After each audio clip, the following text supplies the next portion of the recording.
Diz assim: convidado por um dos fariseus para jantar, Jesus foi à casa dele e reclinou-se à mesa.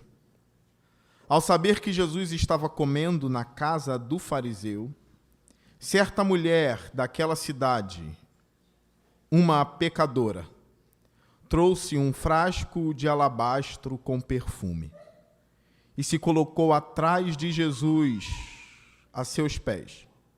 Chorando, começou a molhar-lhe os pés com suas lágrimas. Depois os enxugou com seus cabelos, beijou-os e os ungiu com o perfume.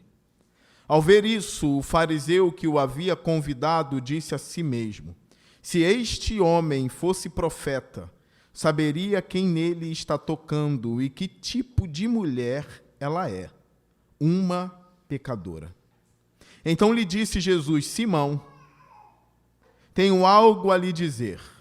Dize, mestre, disse ele. 2 homens deviam a certo credor. Um lhe devia 500 denários e o outro 50. Nenhum dos dois tinha com que lhe pagar, por isso perdoou a dívida a ambos. Qual deles o amará mais? Simão respondeu: suponho que aquele a quem foi perdoada a dívida maior. Você julgou bem, disse Jesus.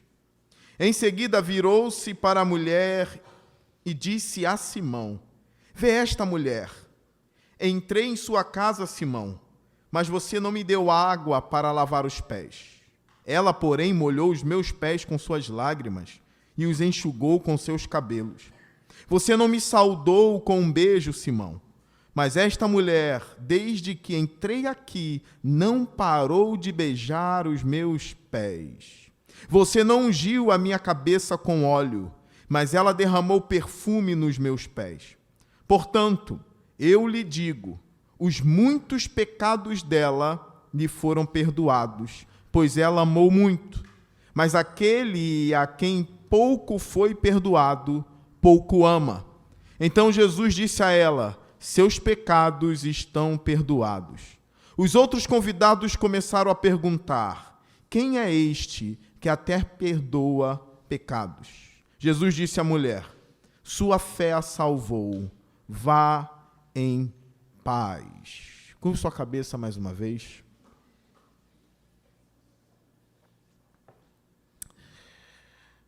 Senhor Deus, que os nossos corações estejam calmos agora para ouvir a Tua palavra. Nos dê ouvidos para ouvir e que nada tire a nossa atenção. Eu peço que o Teu Espírito Santo venha me tomar, que Ele venha usar os meus lábios, que eu venha ser certeiro naquilo que eu falar, ó Deus, e que os méritos sejam Teus.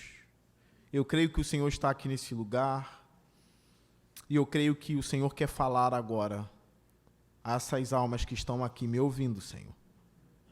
Que essas almas não saiam daqui, Senhor, sem ouvir a Tua santa palavra. Eu oro, ó Deus, no nome de Jesus Cristo, nos faça ouvir a Tua palavra. Amém e amém. Irmãos, se você quiser saber quando um texto bíblico chega no seu ápice, quando um texto bíblico chega na sua revelação máxima, é quando o texto bíblico, de alguma maneira, revela a divindade do Senhor Jesus Cristo. Eu creio que a Bíblia aponta para Ele, desde o Antigo Testamento até o Novo. Aponta para Jesus Cristo. Existem textos que valorizam mais Jesus como um servo, isso é muito bom. Outros textos que valorizam mais Ele como um mestre, tanto é que Simão, o fariseu aqui, o chama de mestre. Mas existem aqueles textos especiais que deixam claro que Jesus Cristo é Deus, assim como o Pai e assim como o Espírito. Ou seja, que fala da divindade do Senhor Jesus Cristo. Por exemplo, João capítulo 1 é um dos maiores textos das Escrituras Sagradas, porque já começa dizendo que o Verbo era Deus. É um texto lindo. E depois vai dizer, o Verbo se encarnou e habitou entre nós e vimos a sua glória. Glória do unigênito vindo do Pai, cheio de verdade e de graça. Exalta a divindade de Jesus. Então é um belo texto. E tem outros textos nas Escrituras, por exemplo, Apocalipse, mostrando os anjos adorando a Jesus. Nós vemos em Apocalipse a adoração ao Cordeiro e ao Pai. O Cordeiro sendo adorado no livro de Apocalipse e sendo louvado por miríades e miríades de anjos. Aqueles que estudam Apocalipse comigo às quartas-feiras, sabem que texto é esse, porque nós já vimos. E eu louvo a Deus pela vida desta mulher, que outrora era uma pecadora. Eu louvo a vida pela existência dessa mulher, porque foi pela devoção dela, a entrega dela, o reconhecimento do pecado dela e o reconhecimento de que Jesus tinha poder para perdoar esses pecados, que então nós temos esse texto lindo que revela a divindade de Jesus. Revela porque no final do texto tem a pergunta, quem é este que perdoa pecados? Só Deus perdoa pecados. Então vai mostrar Jesus ali como Deus perdoando pecados. Olha, pecadores pecaram contra Deus. E só Deus pode perdoar pecados, mas ninguém. Você não tem um texto na Escritura vendo Gabriel perdoar um pecado, o anjo Gabriel. Nosso amigo, né, companheiro? Você não vê Miguel perdoando o pecado. Você vê Jesus decretando perdão, porque Deus pode fazer isso. E esse é um desses textos lindos, e eu louvo a Deus pela vida desta mulher. A Bíblia não fala qual era o pecado dela. Muitos estudiosos acreditam que ela era uma prostituta. Alguns dizem assim, nós acreditamos que ela era uma prostituta por causa do perfume que ela tinha, que era algo que as prostitutas usavam na época. Alguns chegam a dizer, olha, as prostitutas não atraíam os homens naquela época mostrando as pernas e nem os seios. Elas atraíam pelo cheiro, pelo olhar, pelo cheiro doce do perfume. Então alguns acreditam, olha, então isso é uma indicação de que ela era uma prostituta. Mas outros vão dizer, não, se o texto não diz que ela era uma prostituta, não vamos dizer que ela era uma prostituta. Vamos apenas ficar com a afirmação de que ela era uma mulher pecadora. Então acontece o seguinte, que um fariseu chamado Simão convida Jesus para almoçar. O que parece que ainda não há uma ruptura entre Jesus e os fariseus. Porque nós vemos em alguns textos na Bíblia que parece que essa ruptura surgiu de uma forma deliberada em algum momento no texto bíblico. Mas parece que aqui ainda não. Jesus ainda come com fariseus aqui. Ele se assenta com publicanos, pecadores, mas os fariseus se achavam maiores do que os outros, pelo menos esses que a Bíblia apresenta. E Jesus aceita o convite, como está no versículo 36, olhe para a sua Bíblia ou aqui para o telão. O texto é bem claro em dizer, convidado por um dos fariseus para jantar, Jesus foi à casa dele e reclinou-se à mesa. Repara, há um convite. Isso é bom, Jesus quer falar do Evangelho. Jesus quer falar das obras do Pai. Nada melhor do que um convite para isso. Ainda mais quando um mestre da lei o chama, sabendo que ele é superior a todos os mestres daquela época. Lendo os evangelhos, fica claro que a sabedoria de Jesus é infinitamente superior à sabedoria deles. Por várias vezes nós vemos Jesus pegando eles no argumento, ou fazendo os fariseus caírem em contradição, porque ele é a própria sabedoria, ou melhor, a própria inteligência divina encarnada. Nada pode contra essa inteligência. Toda a inteligência que criou esse universo, colocou as estrelas nos lugares exatos, a lua no lugar exato, o sol no lugar exato, e tantos lugares do universo que eu nem conheço.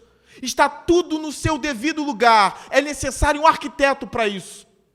É necessário muita sabedoria, muita inteligência para ter um encaixe fino do universo. Agora imagine toda essa sabedoria, toda essa inteligência, imagine de onde ela veio. Ela veio do Verbo divino. Ela veio do Senhor Jesus Cristo, o Supremo sobre toda a criação, o Criador dos céus e da terra. Por meio dele foram criados os céus e a terra. Agora imagine toda essa sabedoria, todo esse tesouro, toda essa beleza, toda essa maravilha encarnada e andando no meio dos homens. E alguns fariseus ainda querendo debater contra ele. Isso é inconcebível. Isso é impossível. É por isso que quando Jesus falava, é diferente da minha fala. Eu sei que nós temos o Espírito Santo, mas não dá para chegar ali, no nível do infinito. O infinito estava nele, a sabedoria infinita estava nele, a inteligência divina infinita estava nele. É por isso que alguns diziam, olha, os nossos corações queimam quando ele fala.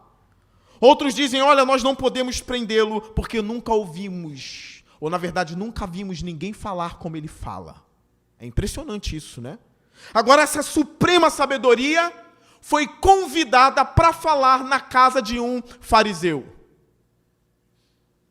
E ele se reclina à mesa. Lembrando que essa mesa não é igual à mesa da sua casa. É uma mesa mais perto do chão. Eles não se assentavam em cadeiras, era um outro tipo de assento em que os pés ficavam de lados. Eles se inclinavam com o lado esquerdo na mesa, todos virados para o mestre que vai falar, a mesa rente ao chão e os pés de lado. Todos sentados assim. Era assim a mesa daquela época. Porque as pessoas, quando lêem essa passagem, acham que a mulher se enfiou embaixo da mesa para chorar aos pés de Jesus. Não é. É uma mesa bem diferente da nossa mesa. É uma outra época, é uma outra cultura. E todos ficavam atentos à fala do mestre. Era uma grande oportunidade ouvir o mestre falar. Normalmente os mestres sempre atraíram os ouvidos. E as pessoas sempre gostaram de ouvir quem sabe falar do assunto. Ainda mais se tratando de Jesus Cristo. Esse fariseu queria ouvi-lo. Olha o versículo 37. Ao saber que Jesus estava comendo na casa do fariseu, certa mulher daquela cidade, uma pecadora, Lucas está dizendo isso, trouxe um frasco de alabastro com perfume e se colocou atrás de Jesus. Aí você entende que não é embaixo da mesa, mas é atrás, onde fica aos pés. Tanto é que o texto diz, se colocou atrás de Jesus a seus pés. Irmãos, esse vaso de alabastro não era algo barato, não. Era uma coisa muito cara. Não se desperdiça o vaso de alabastro. Tanto é que ela não desperdiçou. Ela colocou no melhor lugar que podia colocar, que era aos pés de Jesus. Mas olha, a impressão que eu tenho lendo as Escrituras é que os fariseus, estou falando no texto bíblico, a impressão que eu tenho, eles não lidam bem com pecadores, porque eles se acham santos. E eu posso provar isso. A oração do fariseu e do publicano, ele diz, Senhor, muito obrigado porque eu não sou igual àquele publicano. Porque eu oro, jejuo, dou dízimo, dou oferta e não sou como ele. O fariseu orava assim. E o publicano orou da seguinte maneira, Senhor, tem misericórdia de mim que sou pecador. E Jesus disse, qual dos dois foi justificado para casa? E os discípulos disseram, o publicano, o segundo, exatamente. Os fariseus não lidavam muito bem com pecadores, eles se achavam sãos. Se achavam acima dos pecadores. E essa mulher parece que entra no terreno do inimigo. Só que Jesus está no terreno do inimigo. O texto é bem claro em dizer, ao saber que Jesus estava comendo na casa do fariseu, não seria o lugar adequado para aquela pecadora?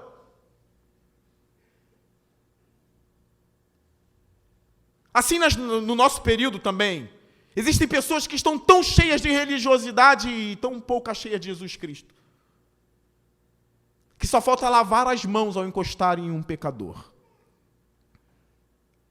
Existem igrejas que não é bom pessoas com pecados entrarem, porque são igrejas que se acham santas demais para acolher pecadores. Saiba que, na verdade, essas igrejas representam mais o espírito do farisaísmo do que o espírito de Jesus Cristo. A casa era perigosa para ela, mas como Jesus estava na casa, a casa se tornou segura para ela. Porque onde Jesus está, os pecadores podem entrar, confessar os seus pecados, se derramar, chorar. É por isso que não é proibido chorar aqui na igreja. Não é proibido se derramar aqui na igreja. Não se preocupa se o irmão do lado achar, olha, está chorando porque está em pecado. Não se preocupa, não. Porque nós vamos ver que, na verdade, isso também representa muito o que esse fariseu faz. Julgando Jesus por deixar aquela mulher tocar nele. Eu dou um conselho a vocês que veem pessoas levantando a mão ou chorando. Não foque nela, foque em você. Foque na sua vida com Deus. Aqui é lugar de oração, aqui é lugar de palavra, aqui é lugar de quebrantamento, sim. Aqui é lugar de gente dobrar o joelho, ainda que ninguém mande. Se no momento do louvor sentir vontade de se dobrar, dobre. Se sentir vontade de chorar, chore. Pastor, mas como foi lido no poema, a lágrima estava nos olhos da mulher e não do homem. Olha, na presença de Jesus, homem chora. Mulher chora, criança chora. Porque homens têm grandes pecados no coração para confessar também diante de Jesus Cristo. E se derramar diante dele. Ela entra nessa casa, que poderia ser uma casa terrível para ela, mas como eu disse, Jesus está ali. Ela se coloca nos pés certo. Isso é mais um ponto meu, que dá para provar que os pecadores não buscavam os fariseus. É um ponto meu. Não encontrei isso em comentário. Eles não buscavam os fariseus. Parecia que os fariseus se distanciavam de fato dos pecadores. Ela busca os pés certos. 38. E se colocou atrás de Jesus a seus pés. Fazendo o quê? Chorando. Imagine essa cena. Jesus ensinando numa casa, numa mesa, e entra uma mulher chorando, caindo aos pés dele. Chama ou não chama atenção? Porque pecadores que levam a sério os seus pecados, chega um momento que não liga mais para quem está olhando. Tem oportunidade, Deus está ali, é a minha oportunidade de me derramar e de pedir perdão pelos meus pecados. Não importa quem vai me julgar, não importa quem vai me olhar, eu não perderei a oportunidade mais de confessar os meus pecados e de me derramar diante de Jesus. Existem momentos certos, oportunidades certas e que podem ser únicas. Essa mulher não estava disposta a deixar essa oportunidade passar. Ela poderia dizer, olha, não é agora que eu devo ir aos pés dele. Ele está na casa de Simão, um fariseu. Eu preciso esperar ele sair de lá e ir atrás dele no deserto ou ir atrás dele no barco. Essa mulher não é como muitos que perdem tempo para vir a Jesus. Ela olha Jesus e não importa. É diante dos pés dele que eu estarei. Eu creio que Jesus já está falando aqui nessa noite com alguns. Ela chora. Mas ela chora de uma maneira que o texto diz, começou a molhar-lhe os pés. Olha isso. É muita lágrima. Para chorar ao ponto de molhar. Quem aqui já chorou da lágrima cair no peito? No caso das mulheres, os seios. Quem já chorou ao ponto da lágrima vir à barriga? Quem já chorou ao ponto do rosto ficar até preto? Mistura de lágrima com caraca. É muita lágrima. Somente alguém que está convicto de que realmente é um pecador faz isso. Na presença de Deus. Ela molha aos pés de Jesus. Olha o que ela faz agora, imagine. Jesus não estava ali para recebê-la. Jesus estava ali a convite de Simão. Mas é uma cena linda, não tem como não reparar. Jesus tem que parar de falar para olhar para ela. E as lágrimas caindo, encharcando os pés dele. Agora imagine ela pensando, e aqui a inferência minha não está no texto. Imagine ela pensando, eu encharquei o pé dele. E os pés de Jesus estavam sujos. Porque Simão não tinha mandado limpar os pés de Jesus. Deixa eu dizer para vocês como que funcionava. As pessoas tomavam banho naquela época, tá? Só que o chão era empoeirado, então eles andavam de banho tomado. De banho tomado, é bom falar isso. Mas os pés sujavam. É por isso que quando Jesus lava os pés dos discípulos, Pedro queria ser lavado de corpo todo. Jesus falou, não, é só o pé, Pedro. É só o pé. Jesus estava limpo, mas os pés estavam empoeirados. Então era normal, era um ritual. E eu falo a palavra ritual, cuidado, ritual não é só bruxaria, não. Ritual é algo, é um rito. É algo que se faz sempre. Quando alguém é recebido em uma casa, era normal mandar os empregados lavarem os pés daquelas pessoas, os servos. Ungir a cabeça com óleo, dar um beijo naquela pessoa, era normal. Repara, Simão chama Jesus para isso, mas ele não faz nada do que deveria fazer com Jesus. Então os pés de Jesus estão sujos, e mesmo assim a mulher está ali, e molhando os pés dele. Eu imagino ela olhando para os pés de Jesus e diz, olha, eu encharquei os pés dele. E eu não tenho toalhas para secar. E Simão não deu toalhas. O que ela faz? Olha o que o texto vai dizer. Depois os enxugou com os seus cabelos. Ela começa a secar os pés de Jesus, porque ela, entre aspas, sujou os pés de Jesus, ou misturou a sujeira dos pés de Jesus com a sua lágrima. E ali não é hora mais de ter nojo. É uma entrega total. Ela começa a fazer com outros elementos aquilo que Simão, fariseu, deveria fazer com os elementos certos. Usar água, toalha. Ela não tinha água, mas tinha lágrima. Ela não tinha toalha, mas tinha cabelo. E ela começa a enxugar com os seus próprios cabelos os pés de Jesus. Depois disso, olha o que ela faz. Beijou-os e os ungiu com um perfume. Ela unge os pés de Jesus com um vaso de alabastro, com um perfume caríssimo. Ela quebra e derrama nos pés de Jesus esse perfume. Vamos ver a reação de Simão agora. Versículo 39. Ao ver isso, o fariseu que o havia convidado disse a si mesmo, olha só, se este homem, falando de Jesus, se este homem fosse profeta, saberia quem nele está tocando e que tipo de mulher ela é. Uma pecadora. Olha o raciocínio dele. Se ele é profeta de verdade, os profetas tinham essa fama. Esse dom de Deus de perscrutar a alma. Um profeta tinha isso, tá? Um dom específico de Deus, de conhecer aquilo que está oculto no coração da pessoa. Nós vemos isso no Antigo Testamento, nós vemos isso no Novo Testamento. Então Simão está assim, se ele é profeta mesmo, ele sabe o pecado que ela comete. Ele conhece tudo isso. Simão estava contando que Jesus iria consultar o coração dessa mulher, que a Bíblia não dá o nome dela. Saberia que é uma pecadora, Simão diz. Olha o versículo 40. Então lhe disse Jesus, Simão, tenho algo a lhe dizer. Olha, será que foi só eu que percebi que o inverso aconteceu aqui?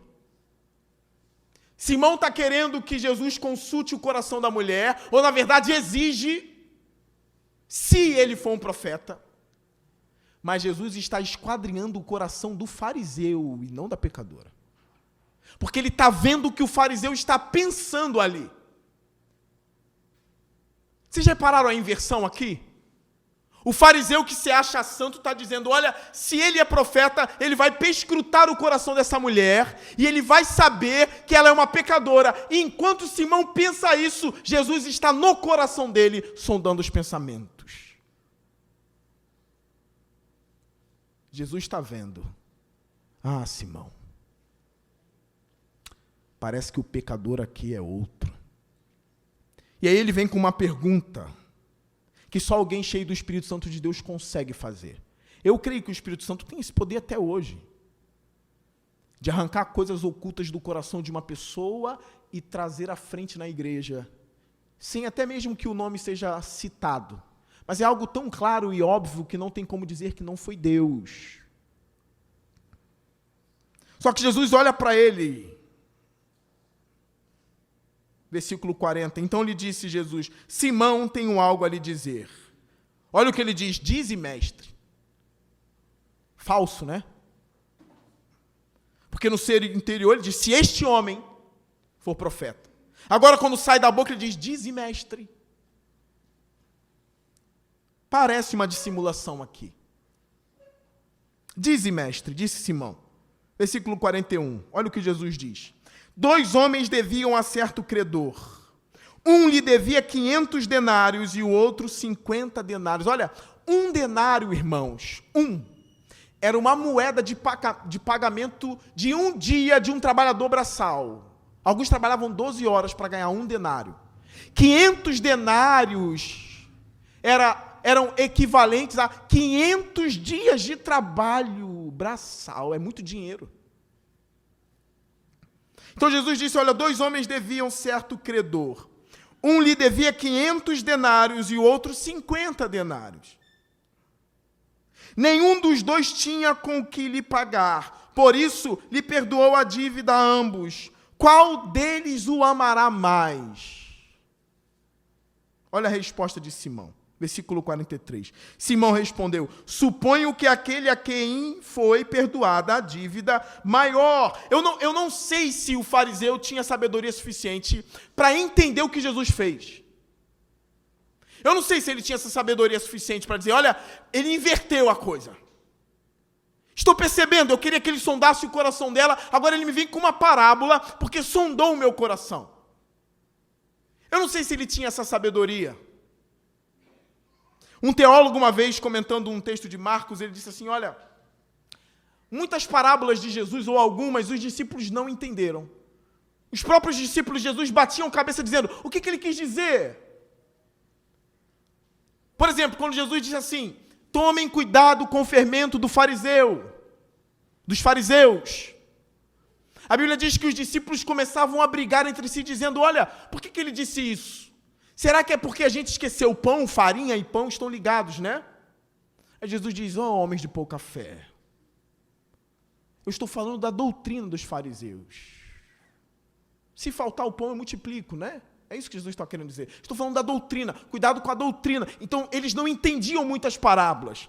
Aí um teólogo uma vez disse, olha, lembra daquela mulher que tinha uma filha miseravelmente endemoniada? Ela não era de Israel, ela era sírio-fenícia, ela era grega. Jesus veio primeiro para os judeus. Ele veio primeiro para se revelar, ou revelar as obras do Pai para os judeus. Aquela mulher era grega. Ela vem pedindo a Jesus para que atendesse ela. Os discípulos não deixam aquela mulher falar.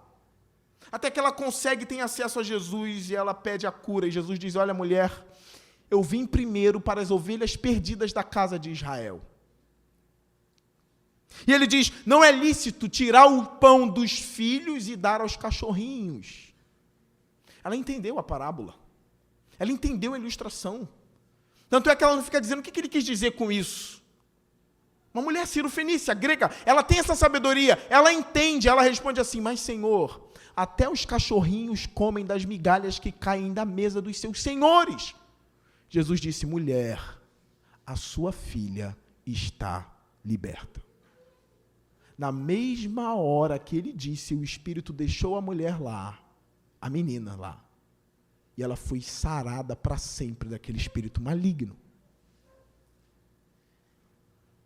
Ela entendia a parábola, mas nem todos na Bíblia entendiam. Eu não sei se Simão entendeu isso aqui, mas Jesus vai explicar. Ele diz para Simão no versículo 43, na parte B, você julgou bem, disse Jesus. Ou seja, vai amar mais quem muito foi perdoado, né? 44.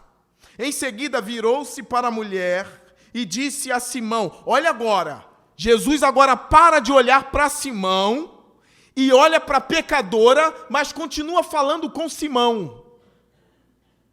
Ele olha para a mulher, mas está conversando com Simão, o fariseu. Ele diz, olha, vê esta mulher, olhando para ela. Entrei em sua casa, Simão, mas você não me deu água para lavar os pés, o que deveria fazer como rito da época. Ela, porém, molhou os meus pés com as suas lágrimas e os enxugou com os seus cabelos. Eu disse, Simão deveria dar água e toalha, mas ele não deu. Versículo 45. Simão, você não me saudou com um beijo, que era normal também, tá? Não tem problema homem dar um beijo em outro homem, não. Ainda mais naquela época. Você não me saudou com um beijo, mas esta mulher, desde que entrei aqui, não parou de beijar os meus pés. Você não ungiu a minha cabeça com óleo, que era normal também, mas ela derramou perfume nos meus pés. Portanto, eu lhe digo, os muitos pecados dela lhe foram perdoados, pois ela amou muito. Mas aquele a quem pouco foi perdoado, pouco ama. Entenda o que está por trás dessa passagem. O perigo de você se achar melhor do que os outros é que você não vai dar valor ao perdão. Eu não acredito que o texto está dizendo que Simão era menos pecador que a mulher. Eu acredito que Jesus jogou o jogo de Simão ali, do fariseu. Ele está jogando o jogo do fariseu. Quando ele diz na Escritura, eu não vim para os sãos, eu vim para os doentes. Ele está dizendo, olha, eu não vim para aqueles que se acham sarados. Eu vim para aqueles que sabem que estão doentes e me buscam. É isso que ele está querendo dizer. Então ele está jogando o jogo do fariseu aqui. Simão se achava melhor do que aquela mulher. Ele se achava mais santo do que aquela mulher. E Jesus diz, olha, Simão, parece que ela está dando valor ao que recebeu. Eu repito, o perigo de você se achar melhor do que os outros é que você não dará valor ao perdão. E tem outra coisa, se você não sabe que é um grande pecador ou uma grande pecadora, dificilmente você cairá aos pés de Jesus em sua casa ou na igreja. Os maiores ou as maiores pessoas, ou as pessoas que eu vi se derramar aos pés do mestre, eram pessoas convictas de que eram mais ruins. Que a gente não caia no erro de achar que os nossos pecados não ofenderam a Deus. A Bíblia não diz o pecado dessa mulher, mas era um pecado, e um pecado grande que ela cometeu. Prostituição, talvez, grandes adultérios, talvez. Mulher de vários homens, ainda que não cobrasse, talvez. Ou uma alta prostituição, existe isso. Algo profundamente nojento que os homens não suportariam. Nós sabemos que o machismo existia também nessa época. E existe na nossa época também. Homens não são menos pecadores do que as mulheres. A gente vive numa época louca. E que quando se trata de pecados sexuais, os homens se acham absolvidos enquanto condenam as mulheres. Como se Deus não visse da mesma forma. Quando o homem trai, quer justificar porque sentia falta e é muito tentado com isso. Ou quando acontece com uma mulher, ela já é tratada como uma prostituta, enquanto o homem é louvado por outros homens. Eu quero dizer, Deus odeia isso. Tanto da parte do homem quanto da parte da mulher. A mulher que é uma prostituta está em pecado, assim como o homem que é prostituto está em pecado. Eu vejo algumas mulheres querendo brigar pelo seguinte, olha, já que os homens ficam com 30 mulheres e são garanhões, eu quero o direito de ficar com 30 homens e também ser uma garanhona, se essa palavra existe. Quando, na verdade, isso não é o certo, porque os homens é que estão depravados, caídos, cegados pelo diabo, por achar que são bons por causa disso. Deus condena o adultério, a prostituição, os pecados sexuais, feitos por homens e feitos por mulheres. Agora eu fico vendo aqui. Eu confesso que realmente as mulheres tinham menos privilégio, sim, nessa época. Por outro lado, eu também professo agora que a pessoa que levantou todas as mulheres é a pessoa de Jesus Cristo. Ele veio trazer o amor de Deus para as mulheres.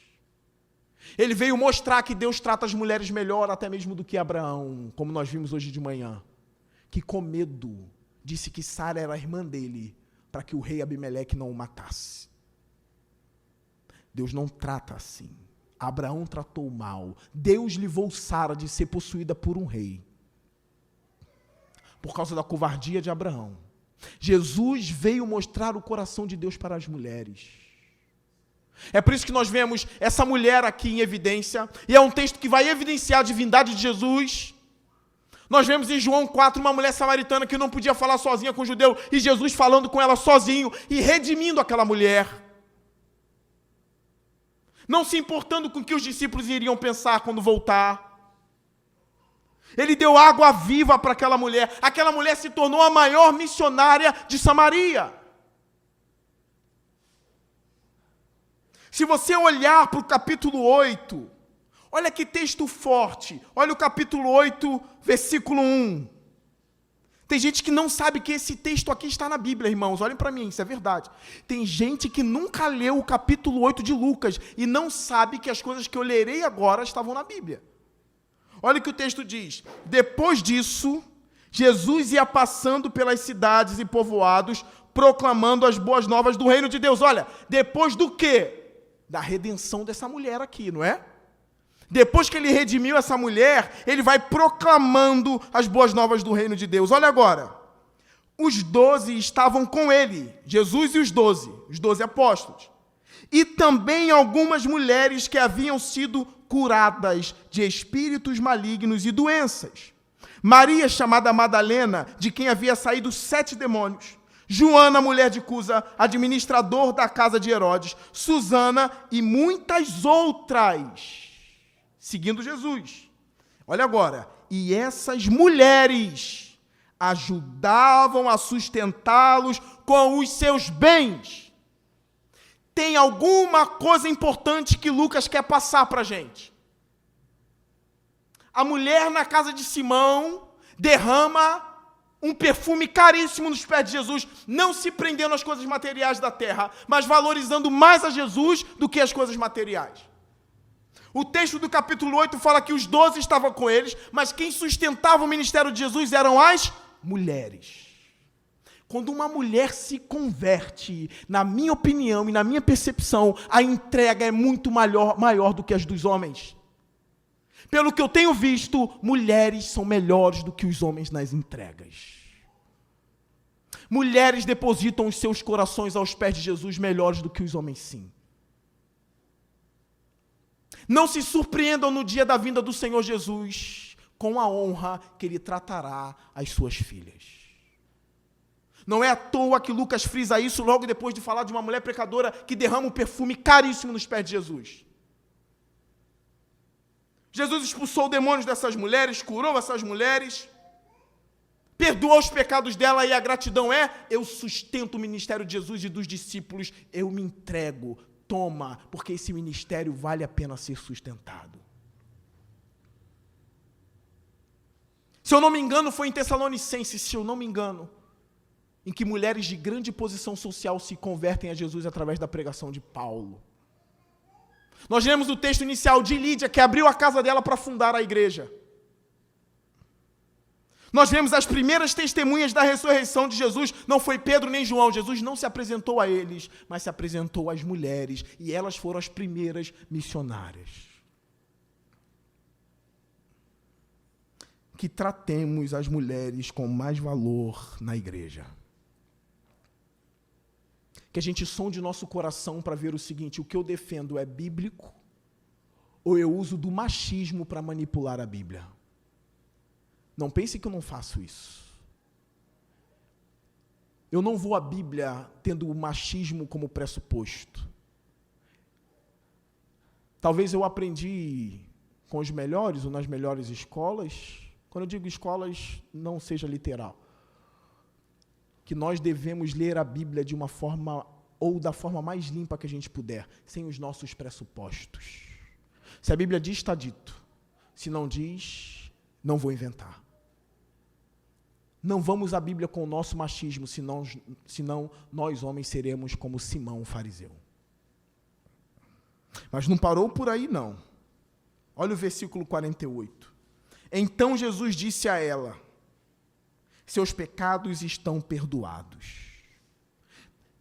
Imagine o amor dessa mulher por Jesus agora. Tudo que ela queria era o perdão dos pecados, ela queria Deus. Ela sentia falta de um preenchimento, e ela viu esse preenchimento em Jesus. Ela se achava muito devedora, ainda que talvez Simão, fariseu, era mais devedor do que ela, mas ele não achava assim. Ele achava que ela era mais devedora que ele. O resultado é que Simão não vai amar, porque Simão não sabe que é tão pecador assim. Mas essa mulher alcançou a coisa mais preciosa que um pecador pode alcançar, e o que é? Jesus falando para ele: os seus pecados estão perdoados. Caminhando para o final, versículo 49. Os outros convidados começaram a perguntar. Irmãos, tinham outros convidados ali. Eu fico perguntando agora para vocês, onde estava a vergonha dessa mulher? Onde estava a vergonha dela? Um monte de gente na casa do Simão. E ela sem timidez, sem vergonha, se lança, chora, se entrega. Olhe para esse texto e pegue isso para a sua vida, homens e mulheres. Não seja tímido onde Jesus está. Não seja tímido se no culto, ou tímida, se no culto você perceber, esse culto parece que o céu está baixinho, e parece que Jesus está caminhando na igreja, é agora que eu me entregarei, é agora que eu dobrarei o meu joelho, é agora que eu vou chorar, é agora que eu vou confessar os meus pecados, é agora que eu vou abandonar o meu orgulho, é agora que eu quebrarei o vaso de alabastro nos pés de Jesus, e enxugarei as minhas lágrimas com os meus cabelos. É esse culto, é hoje. Não percam as oportunidades de vocês dadas pelo próprio Jesus. Qual é o resultado dessa entrega?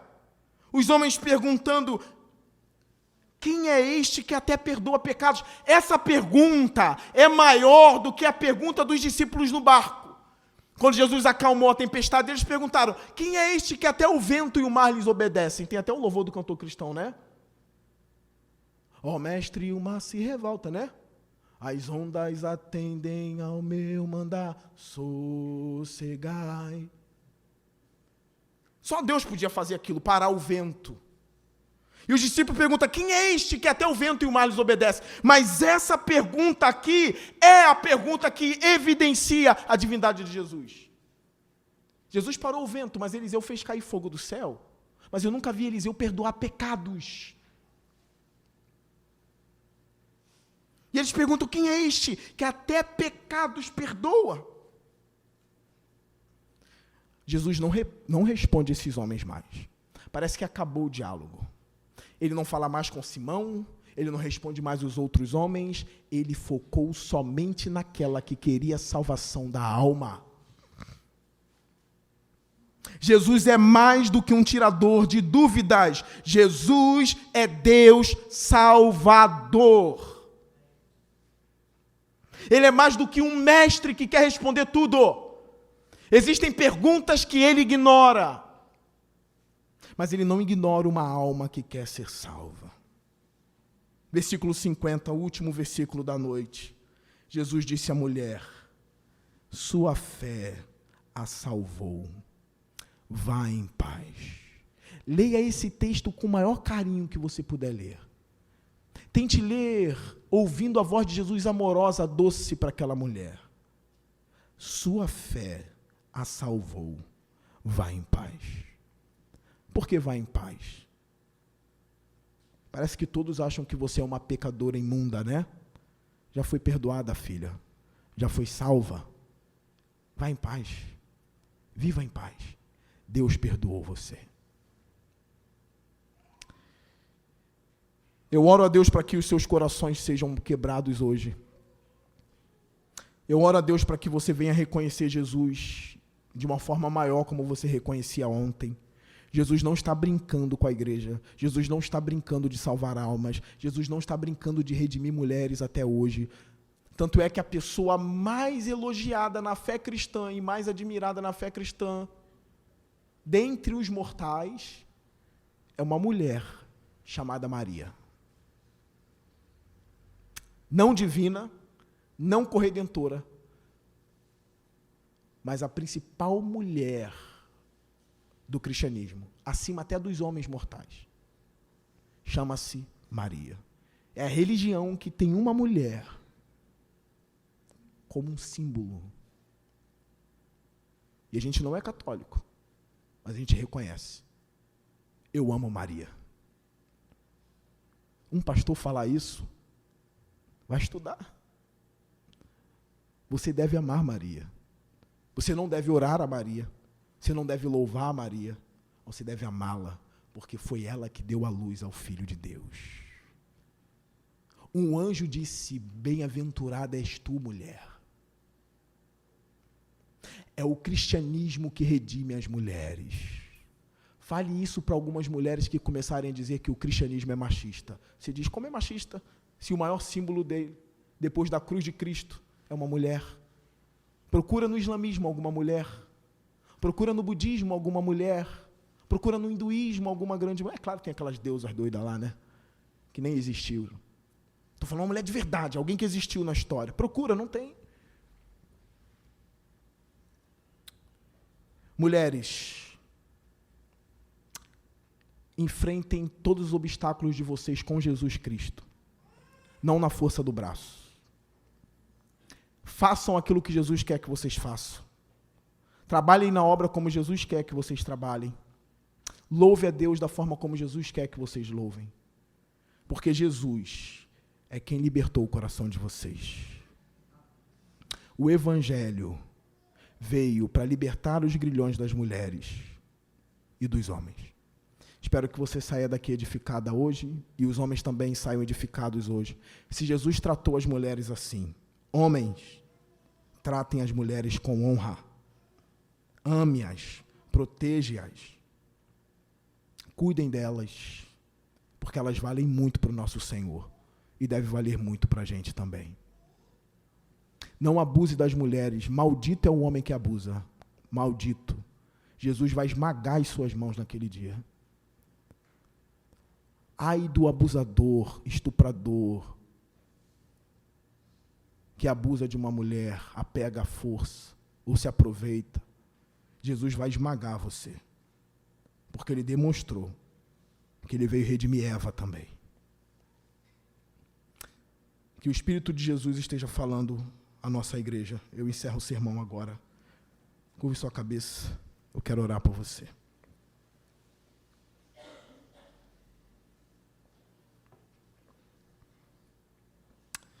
Senhor Deus, eu peço que essa palavra venha florescer nos corações de homens e mulheres. Eu peço que os homens tenham mais amor, mais carinho, mais bondade para com as mulheres. E eu peço a Ti, ó Deus, que as mulheres, Senhor, venham se derramar aos Seus pés todos os dias. Que elas venham Te amar mais depois desse sermão. Que elas venham saber que podem confessar a Ti sem o Senhor agir como Simão o fariseu. Que elas saiam do culto hoje sabendo, quando eu me prostrar aos Seus pés, Senhor, eu saberei que Tu não és Simão. E que elas venham se derramar totalmente a Ti, Senhor. Tu perdoa os nossos pecados, Tu nos alivia, Tu nos sustenta. O Senhor chama as almas cansadas e sobrecarregadas. Eu louvo a Ti, Senhor, porque Tu és o nosso Deus. Eu louvo ao Senhor Jesus Cristo pelo sacrifício de sangue derramado na cruz. Eu louvo ao Espírito Santo pelas consolações, pela fortaleza que Ele nos dá, pela segurança que Ele dá à igreja. Nós, como igreja, agora declaramos o nosso amor ao Pai, ao Filho e ao Espírito Santo, e nós dizemos: toda honra e glória sejam dadas à Trindade Santa, ao Pai, ao Filho e ao Espírito. Senhor, quando a gente chorar, queremos chorar aos Seus pés, Senhor. Nos ajude a nos derramar, Senhor. Tire a aridez do nosso coração, Senhor. Nos ajude a pensar na obra de Jesus, Senhor Deus, de uma forma mais coerente, Senhor Deus, quase, Senhor, quase que perfeito. É a minha oração, Senhor, que os nossos corações sejam entregues em Tuas mãos, em Cristo Jesus. Amém. Fique de pé, vamos louvar o Senhor.